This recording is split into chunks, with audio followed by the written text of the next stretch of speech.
Assalamualaikum warahmatullahi wabarakatuh. Tepangkeun Masta Abdi Dita Latifah, abdi di kelas 10 P1.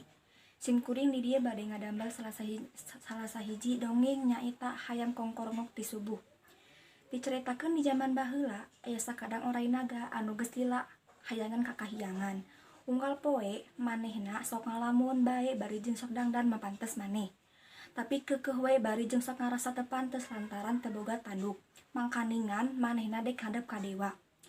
Sakira saenggeus balik ti heula manehna kakara kaingetan ka babaturanana ka sakadang ti tinggi. Maksudna rek nitah ngijemkeun tanduk ka sakadang hayam. Da baheula mah hayam jago teh aya tanduk. Lila si naga minta nganteur ka sakadang ti tinggi saenggeus kapanggih jeung jago. Terus dicaritakeun kabeh ka jago. Rek dikinjem heula tanduk heula cenah engke dianterkeun ku sakadang ti tinggi cik sakadang naga ka jago teh. Hayam jago nembalan dalantaran geus apal pikiran jahat jeung licikna si naga. Tapi lila-lila si naga ngarayu, akhirna jago mere tandukna ka sakadang naga.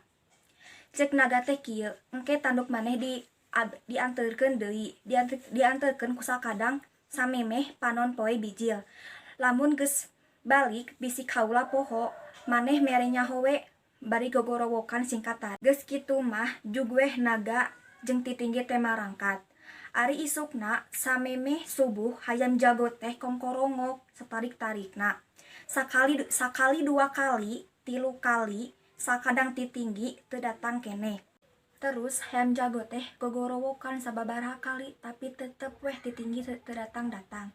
Nepi ka baina panon poe ti tinggi eueuh datang-datang. Keun sugan cenah peuting isukna weh cek hayam teh. Tapi angger weh anu ditonggoan nepi ka beurang ti tinggi teu datang-datang keneh bae. Saking ambekna eta hayam jago teh nepi karek ngancem cenah si sakadang ti tinggi datang. Arek dipacok nepikeun ka paehna. Ti harita hayam jago teh tiap isuk sok kongkorongok sarta mun kapanggih jeung ti tinggi sok langsung dipacok nepi ka paehna. Males dumeh kungsi ngabobodo. Eusi atawa hikmah anu bisa dicokot nyaeta ari hirup teh ulah sok sombong, adigung, ulah sok nipu ka batur jiga oray naga. Ulah sok daek dititah lamun salah jiga ti tinggi. Ulah sok gampang dibobodo bisi kaduhung. Ulah sok gampang dipercaya ka jalma anu sakadang hayam jago.